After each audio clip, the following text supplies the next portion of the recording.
Hello and welcome. Today, we're diving into a true neurologic emergency, Neuroleptic Malignant Syndrome, or NMS. For any of us in healthcare, being able to spot NMS isn't just some interesting diagnostic puzzle.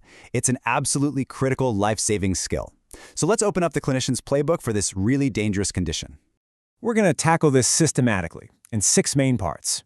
We'll kick things off by defining the threat, then we'll really dig into the why behind it. After that, we'll get practical. How to spot it, how to be sure it's NMS and not something else, and of course, the most important part, how to treat it and help our patients recover.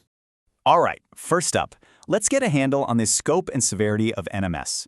This part really sets the stage for why this syndrome demands our immediate, undivided attention. So what in the world is NMS? Well, at its very core, it's a severe reaction that's iatrogenic, which is just a fancy way of saying it's caused by medical treatment. Specifically, it's a reaction to drugs that block dopamine in the brain.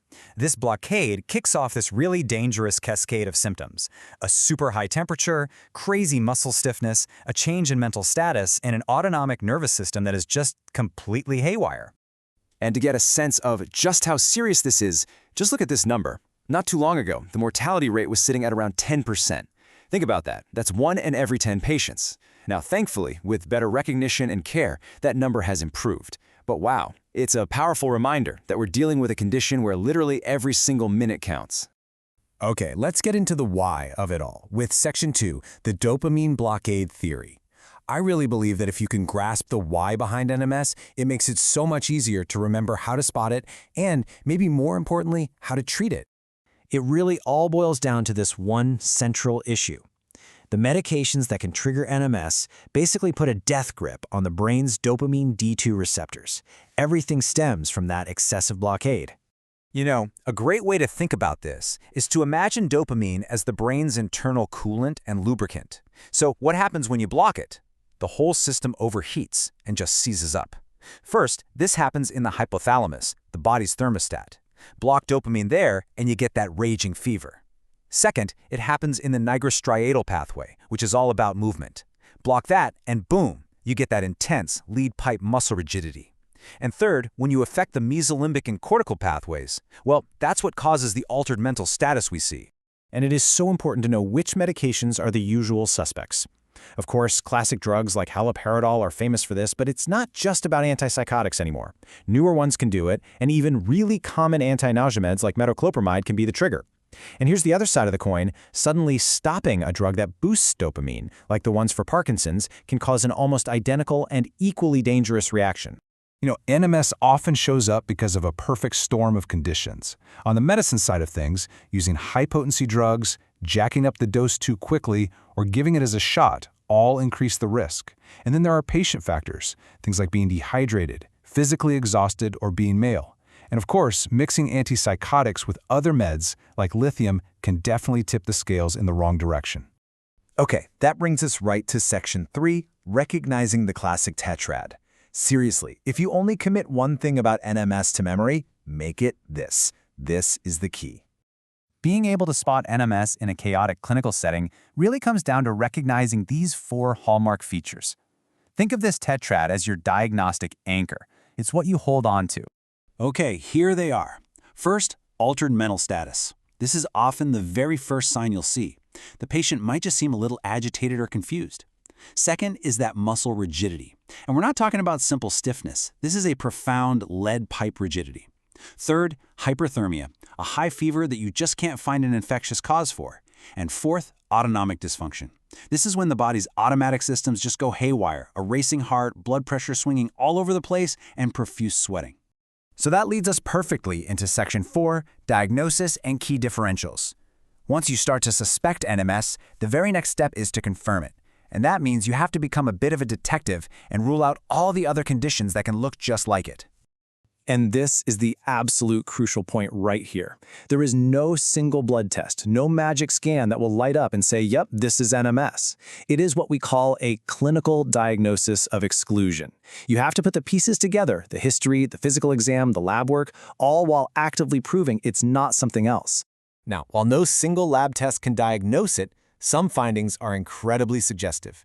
The most famous one is a sky-high creatine kinase, or CK, which comes from all that muscle rigidity and breakdown. You'll also often see a high white blood cell count, a pretty characteristic low serum iron, and myoglobin spilling into the urine from all that muscle damage. And now for the million-dollar question. This is the one you will almost certainly face. Is it NMS or is it serotonin syndrome? They are both drug-induced emergencies. They can look surprisingly similar, but telling them apart is absolutely critical because their treatments are very different. Okay, this table really gets to the heart of it. At a basic level, NMS is a dopamine problem, while serotonin syndrome is, well, a serotonin problem. NMS tends to creep up over days, while serotonin syndrome hits you like a ton of bricks, usually within hours. But honestly, the biggest clinical clue is in the neuromuscular exam.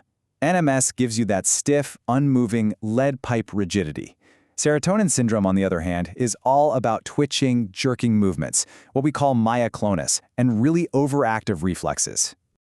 All right, we've arrived at the most important part. Section 5, Emergency Treatment and Management. This is your game plan. This is what you do when you've made the call. Before you do anything else, before you order another test, you have to do this. The number one most critical step is to stop the drug that's causing the problem. Full stop. And if it was caused by withdrawing a drug, like levodopa, you restart it. This one move is the single most important intervention you can make. So after you stop the drug, treatment is all about supportive care, but it's also stepwise, and we often guide it based on how severe things are. For milder cases, the focus is cooling, hydration, and giving benzodiazepines like lorazepam to help with the agitation. As things get more moderate, you add a dopamine agonist like bromocriptine to directly fight that D2 blockade. And for the most severe cases, with that extreme rigidity and temperature, you bring in the big gun, dantrolene. So just to recap the meds, lorazepam for sedation, bromocriptine to get some dopamine activity back, and dantrolene to directly relax those muscles. But here is a critical, must-know, cannot-miss warning. You never, ever give dantrolene with a calcium channel blocker. That combination can cause catastrophic cardiovascular collapse.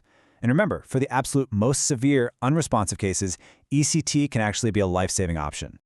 And finally, let's talk about the path forward. Section 6, Prognosis and Recovery. What happens after the acute crisis is finally over? Well, the life-threatening complications are really what drives mortality. We're talking about rhabdomyolysis leading to acute kidney injury, respiratory failure, and sepsis. The good news is, with earlier recognition, mortality has fallen to around 5.6%.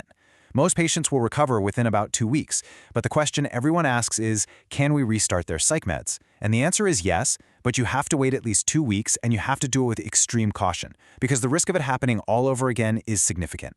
And really, this just says it all, doesn't it?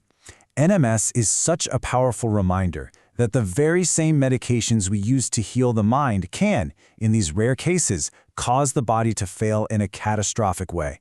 There's no fancy lab test or scan that can ever replace good old-fashioned clinical suspicion. Vigilance is, without a doubt, our best and our most powerful defense.